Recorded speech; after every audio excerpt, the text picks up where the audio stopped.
Kita akan memutar ulang sejarah pada awal abad ke-19 tentang kebangkitan nasional dalam perjuangan kemerdekaan.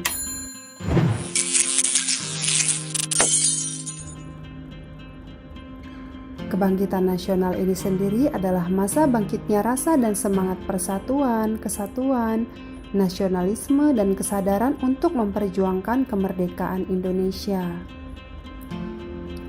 Sejarah kebangkitan nasional ini sendiri dimulai dari tahun 1899 di mana Belanda menerapkan politik etis yang dicetuskan oleh Van der Venter. Politik etis atau politik balas budi ini meliputi irigasi atau pengairan, emigrasi atau perpindahan penduduk, dan edukasi atau pendidikan.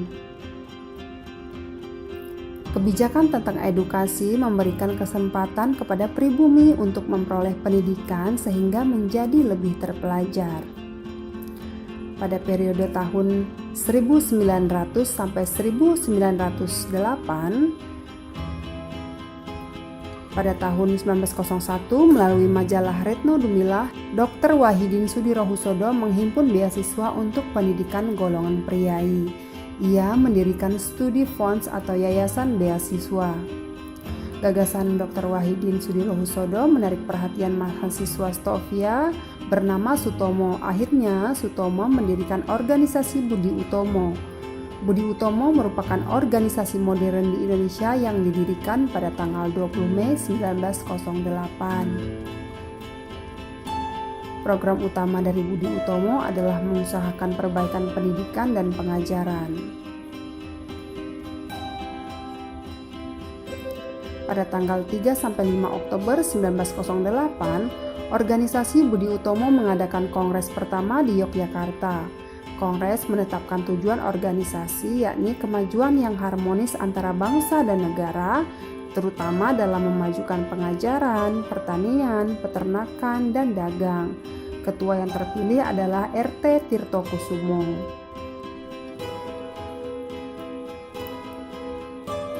Periode tahun 1908 sampai 1928. Tahun 1912 berdiri partai politik pertama, yaitu Indis Party. Haji Samanhudi mendirikan Syarikat Dagang Islam atau SDI di Solo.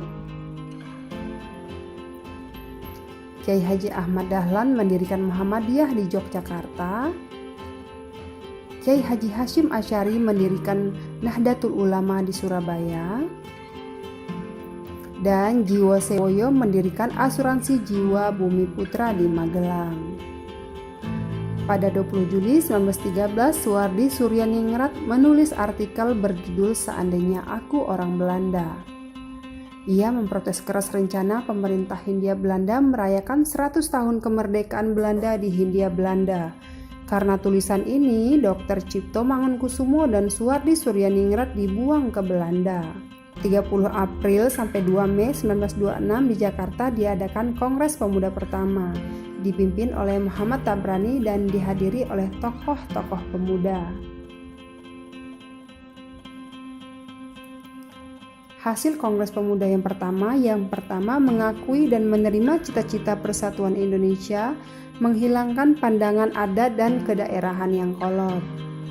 Periode tahun 1928 sampai 1945. Kongres Pemuda II di Jakarta tanggal 27 sampai 28 Oktober 1928 diselenggarakan oleh organisasi-organisasi pemuda Indonesia.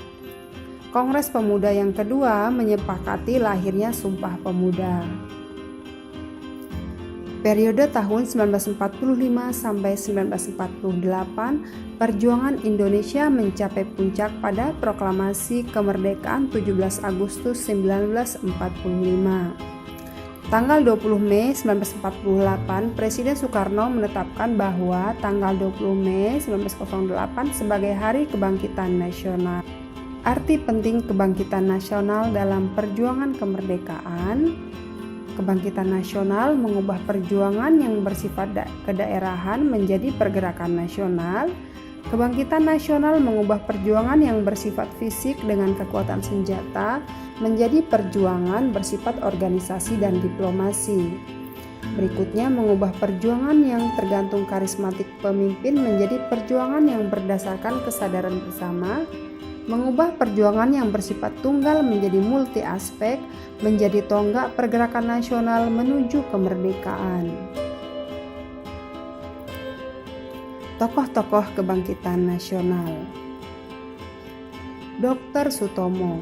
Dr. Sutomo atau Subroto lahir di Ngapeh, Loceret, Nganjuk, Jawa Timur 30 Juli 1888, meninggal di Surabaya, Jawa Timur 30 Mei 1938 pada umur 49 tahun, adalah tokoh pendiri Budi Utomo. Suatu hari di sekolah Stovia, Dr. Wahidin datang dan berpidato di hadapan seluruh siswa. Salah satu dari mahasiswa tersebut adalah Dr. Sutomo. Pada pidatonya, Dr. Wahidin menyampaikan gagasan yaitu pembebasan bangsa dari penjajah melalui pendidikan. Pidato Dr. Wahidin itu sangat berkesan bagi Sutomo, sehingga ia dan pelajar Stovia lainnya mendirikan sebuah organisasi yang dinamakan Budi Utomo. Dr. Wahidin Sudirohusodo. Sudirohusodo yang diketahui merupakan keturunan Bugis Makassar ini sangat senang bergaul dengan masyarakat biasa, sehingga tak heran bila dia disukai banyak orang. Dari pergaulan inilah Sudirohusodo akhirnya sedikit banyak mengerti penderitaan rakyat akibat penjajahan Belanda. Dokter lulusan Stovia ini sangat senang bergaul dengan masyarakat biasa, sehingga tak heran bila ia mengetahui banyak penderitaan rakyat. Ia juga sangat menyadari bagaimana terbelakang dan tertindasnya rakyat akibat penjajahan Belanda. Menurutnya, salah satu cara untuk membebaskan diri dari penjajahan, rakyat harus cerdas. Untuk itu, rakyat harus diberi kesempatan mengikuti pendidikan di sekolah-sekolah. Sebagai dokter, ia sering mengobati rakyat tanpa memungut bayaran. Suwardi Suryaningrat atau Ki Hajar Dewantara. Sejak berdirinya Budi Utomo tahun 1908, ia aktif di seksi propaganda untuk menyosialisasikan dan menggugah kesadaran masyarakat Indonesia, terutama Jawa, pada waktu itu mengenai pentingnya persatuan dan kesatuan dalam berbangsa dan bernegara. Kongres pertama Budi Utomo di Yogyakarta juga diorganisasi olehnya. Ki Hajar Dewantara lahir di Paku Alam 2 Mei 1889. Tanggal lahirnya sekarang diperingati sebagai Hari Pendidikan Nasional. Ini adalah tulisan Ki Hajar Dewantara. Seandainya aku orang Belanda, sekiranya aku orang Belanda, aku tidak akan menyelenggarakan pesta-pesta kemerdekaan di negeri yang telah kita rampas sendiri kemerdekaannya. Sejajar dengan jalan pikiran itu, bukan saja tidak adil, tetapi juga tidak pantas untuk menyuruh si inlander memberikan sumbangan untuk dana perayaan itu. Ide untuk menyelenggarakan perayaan itu saja sudah menghina mereka, dan sekarang kita keruk pula kantongnya. Ayo teruskan saja penghinaan lahir dan batin itu.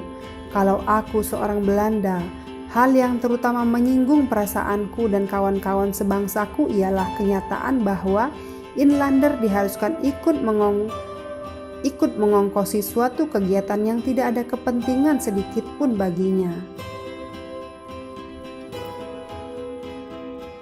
Tokoh selanjutnya adalah Dr. Cipto Mangunkusumo. Bersama dengan Ernest Dewesdeker dan Ki Hajar Dewantara, ia dikenal sebagai tiga serangkai yang banyak menyebarluaskan ide pemerintahan sendiri dan kritis terhadap pemerintahan penjajahan Hindia Belanda. Ia adalah salah satu tokoh dalam Indispartij, suatu organisasi politik yang pertama kali mencetuskan ide pemerintahan sendiri di tangan penduduk setempat, bukan oleh Belanda. Berikutnya, Dr. Ernest Dewesdeker. Dewesdeker memiliki nama lengkap Ernest Dewesdeker atau Danudirja Setiabudi. Dirinya adalah salah satu seorang peletak dasar nasionalisme Indonesia di awal abad ke-20. Setiabudi adalah salah satu dari tiga serangkai perjuangan pergerakan kemerdekaan Indonesia. Selain itu, ia adalah penggagas nama Nusantara sebagai ganti Hindia Belanda setelah merdeka.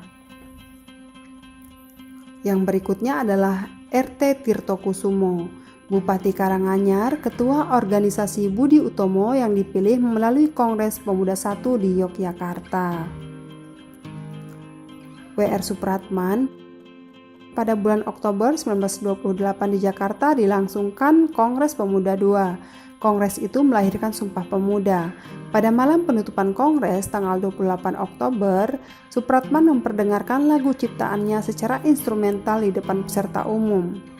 Secara instrumental dengan biola atas saran Sugondo berkaitan dengan kondisi dan situasi pada waktu itu. Pada saat itulah untuk pertama kalinya lagu Indonesia Raya dikumandangkan di depan umum. Demikian tadi materi tentang kebangkitan nasional dalam perjuangan kemerdekaan. Terima kasih telah menyimak video ini. Saya Fitriani, sampai jumpa.